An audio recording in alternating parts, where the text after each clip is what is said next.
যে ইউটিউবারের কথা আপনারা বলছেন সেই ছেলেটির বয়স 17 বছর। বলেছে তুমি যদি আমাকে বিয়ে না করো আরো ভিডিও পোস্ট করব, তোমার লাইফ বরবাদ করে দিবে। আমাকে বিয়ে করতে বাধ্য হয়েছিলাম, হ্যাঁ ব্ল্যাকমেল করতে। আজকের এই ভিডিওতে এমন একটা তথ্য দেবো শফিকে নিয়ে, শফিকে কেন রেপ কেস ফাঁসানো হয়েছে, রেপ কেসে কে ফাঁসিয়েছে সেই বিস্তারিত ঘটনা আজকে আমরা এই ভিডিওতে বলবো। শফিকে রেপ কেস দিয়ে যে জেলে রাখা হয়েছে সেখানে থানার বড়বাবু শফিকের নামে কি বলছে সেই ভিডিও তোমাদেরকে দেখাবো। যে ছেলেটা অ্যাকিউজড আছে সে মাইনর ছেলে আছে, তার বয়স হচ্ছে 17 ইয়ার্স। ওর বিরুদ্ধে একটা অ্যালিগেশন ছিল যে একটি মেয়ে একটা এলিগেশন দেয় যে তার সাথে শারীরিকভাবে সম্পর্ক করে এবং সম্পর্ক করে তাকে মিসইউজ করা হয় এবং তার পরিবারকে ভয় দেখানো হচ্ছে। তো সেই মেয়েটির বাড়ির লোকের কমপ্লেন উপর বেস করে একটি কেস, স্পেসিফিক কেস রিজু করা হয়েছে রেজিনগর থানায়, এবং যেটা পক্সো অ্যাক্টে রিজু হয়েছে এবং চাইল্ড ম্যারেজ প্রভিশন অ্যাক্টের মধ্যে দেওয়া আছে। তাতে আমরা দুজনকে অ্যারেস্ট করেছি। যে ইউটিউবারের কথা আপনারা বলছেন সেই ছেলেটির বয়স 17 বছর।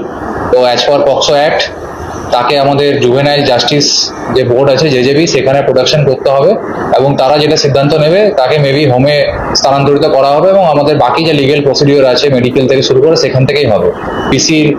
আমরা পিসি নিচ্ছি না, কারণ জুভেনাইলদের পিসি নেওয়া হয় না। অ্যাজ পার জেজেবি যেমন যেমন ইনস্ট্রাকশন দেবে আমরা সেই ইনস্ট্রাকশন মেনে চলবো। আর শফিক যে মেয়েটাকে বিয়ে করেছিল সেই মেয়েটা কি বলছে শফিকের নামে আজকের এই ভিডিও সেটা তোমাদেরকে শোনাবো। এখন একটা ভিডিও হয়েছিল, হ্যাঁ ভিডিও করেছিল, কিন্তু সেই ভিডিওটা ও দেখে হঠাৎ পোস্ট করে দেয়, দিয়ে বলেছে তুমি যদি আমাকে বিয়ে না করো আরো ভিডিও পোস্ট করব, তোমার লাইফ বরবাদ করে দিবে। আমাকে বিয়ে করতে বাধ্য হয়েছিলাম, হ্যাঁ ব্ল্যাকমেল করতো, যে আমাকে বিয়ে করতে বাধ্য হয়েছি।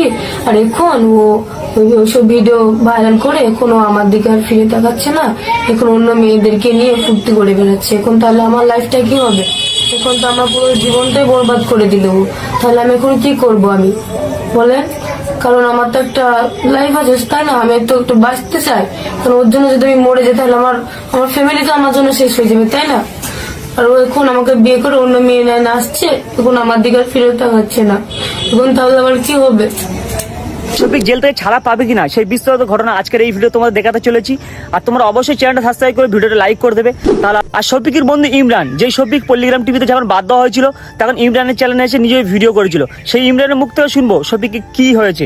তো বন্ধুরা, শফিক যখন থেকে জেলে গেছে তখন থেকে শফিকের বিষয়ে অনেকে অনেক রকমের ভিডিও বানাচ্ছে। অনেকে বলছে শফিক খুব খারাপ ছেলে, অনেকে বলছে তারা খুব খারাপ মেয়ে, তারাই শফিককে ফাঁসিয়েছে। তো এই যে অনেকে অনেক রকমের ভিডিও বানাচ্ছে, কিন্তু সবই আসলে ফেক, কেউ সত্যিটা জানে না। তো বন্ধুরা, আজকে সত্যিটা বলবো, কারণ সত্যিটা জানা তোমাদের দরকার। তাছাড়াও আমরা আজকে ভিডিওতে জানবো যে শফিক এবং তারাকে জেল থেকে কবে ছাড়বে। তো তোমরা যারা শফিককে ভালোবাসো তারা এই চ্যানেলটাকে সাবস্ক্রাইব করে শেষ পর্যন্ত দেখতে থাকো। তো বন্ধুরা, ভিডিওটি শুরুতেই বলবো যে এখানে আমি শফিক তারা কারো হয়ে কথা বলবো না।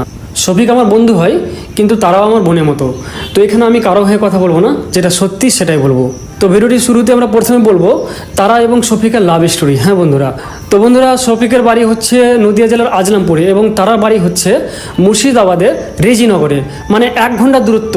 কিন্তু কিভাবে তাদের প্রেম হলো, এটাই হলো সবচেয়ে বড় প্রশ্ন। আসলে বন্ধুরা, তারার গ্রামের একটা ছেলে তারাকে খুব পছন্দ করতো, কিন্তু সেই ছেলেটা বিবাহিতা, তাই তারা ছেলেটাকে পুরোপুরি মানা করে দেয় এবং সেই ছেলেটা শফিককে তারার নম্বর দেয় এবং শফিক তারাকে ফোন করে বলে যে আমি তোমাকে ভালোবাসি, কিন্তু তারা সেটা বিশ্বাস করে না, বলে তুমি শফিক না। এরপর শফিক তারাকে ভিডিও কল করে ফোন করে, তারপর তারা বিশ্বাস করে যে এটা শফিকই, কিন্তু তারা পুরোপুরি মানা করে দেয়। তারা বলে যে তুমি একটা সেলিব্রিটি আর আমি একটা সাধারণ ঘরের মেয়ে, আমাদের মধ্যে প্রেম হতে পারে না।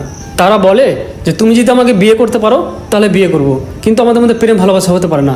এরপর শফিক তার বাড়িতে বিয়ের কথা বলে, কিন্তু তার বাড়ির লোক পুরোপুরিভাবে মানা করে দেয় যে তোমার তো কিন্তু বয়স হয়নি, মাত্র 17 বছর বয়স, এই বয়সে কীভাবে বিয়ে হয়। এরপর শফিকের জেদে শফিকের মা এবং বোন তারাকে দেখতে যায় এবং তারাকে পছন্দ করে, কিন্তু শফিকের বাবা পুরোপুরি না করে দেয়, বলে যে না, এই বিয়ে আমি কখনো দিব না, কারণ শফিকের এক বয়স হয়নি আর এখন বিয়ে দিতে চায় না, কম করে 21 বছর বয়স হবে তারপর শফিকের বিয়ে দেবো। কিন্তু শফিকের ছিল খুব জেদি ছেলে, শফিক তারাকে রেজিস্ট্রি করে বিয়ে করতে যায়, কিন্তু তাদের বয়স যেহেতু 18 বছর হয়নি তাই বিয়েটা হয় না। আর এইভাবে চলতে থাকে শফিক আর তারার প্রেম। কিন্তু এরই মধ্যে ঘটে যে একটা ঘটনা, হ্যাঁ বন্ধুরা, একটা বিশাল বড় ঘটনা। আসলে বন্ধুরা, শফিক এবং তারার একটা ভিডিও, মানে একটা কিস ভিডিও ভাইরাল হয়েছে, তোমরা অনেকে জানো। তো সেই ভিডিওটা শফিকেরই এক বন্ধুর কাছ থেকে কোনোরকমভাবে অ্যাক্সিডেন্টলি ভাইরাল হয়ে যায় এবং তারপর থেকে তারার জীবনে আসে একটা খুবই খারাপ সময়। মানে তারাকে সবাই বলতে শুরু করে যে তুমি একটা খারাপ মেয়ে, তারা বাবা মা, তারা বোন, তারা ভাই সবাইকে বলতে থাকে যে তারা একটা খারাপ মেয়ে এবং সমাজে তারাকে খুব খারাপ নজরে দেখতে লাগে। হ্যাঁ, কিন্তু তারা বাবা বলে যে না শফিক আমার জামাই, তারা মা বলে কি শফিক আমার জামাই। হ্যাঁ, কিন্তু কেউ বিশ্বাস করে না তাদের কথা, তারা কথাও বিশ্বাস করে না যে শফিক, তারা বলে যে না শফিক তো আমার হাজবেন্ড, কিন্তু কেউ বিশ্বাস করে না ব্যাপারটা। হ্যাঁ, তো এইভাবে মানে তারার জীবনে আছে খুবই একটা বড় ধাক্কা। কিন্তু মজার ব্যাপার হচ্ছে যখন থেকে কিস ভিডিওটা ভাইরাল হয় তখন থেকে শফিক তারার জীবন থেকে দূরে সরে যায়। হ্যাঁ বন্ধুরা, আর তারারও মন খুব খারাপ হতে লাগে। তারা হঠাৎ করে আমাকে একদিন ফোন করে বলে যে দেখো ইমরানদা, শফিক আমার জীবন থেকে এখন দূরে সরে যাচ্ছে, আর আমিও সমাজে এখন মুখ দেখাতে পারছি না, কারণ আমারও এরকম একটা ভিডিও ভাইরাল করে দিয়েছে ওরা, তো আমি সমাজে মুখও দেখাতে পারছি না, সবাই আমাকে নিয়ে মজা করছে, আর আমার তো জীবনে কারোর সাথে কোনোদিন বিয়েও হবে না, আর শফিকও আবার আমার কাছ থেকে দূরে সরে যাচ্ছে। তো কি করি আমি এখন? তো আমাকে তারা বলে যে শফিককে বলো যে শফিক যেন সোশ্যাল মিডিয়াতে বলে যে তারা আমার বউ, আর না হলে কিন্তু আমি নিজেকে শেষ করে দেবো।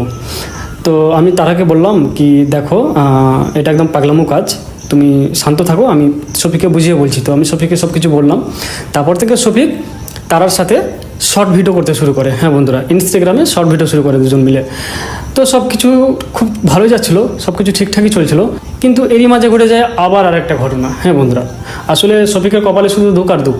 তো এরই মাঝে ঘটনাটা হলো যে শফিক কিছু বন্ধুর কথা শুনে আবার তারা কাছ থেকে দূরে সরে যায়। হ্যাঁ বন্ধুরা, আবার তারা কাছ থেকে দূরে সরে যায় এবং একদিন শফিক তার শ্বশুরবাড়ি আসে, আর শফিকের বাড়ি থেকে কেস করে শফিকের শ্বশুরবাড়ির উপরে। আমার ছেলেকে ওরা জোর করে আটকে রেখেছে। তো এরপরে কি করে তারা বাড়ির সবাইকে, তারার মাকে, তারার আব্বাকে, মানে যে ছিল সবাইকে থানাতে নিয়ে যায়। হ্যাঁ, তো সেখানে থানাতে নিয়ে গিয়ে সবাইকে ছেড়ে দেয়, কিন্তু তারাকে হোমে রেখে দেয়।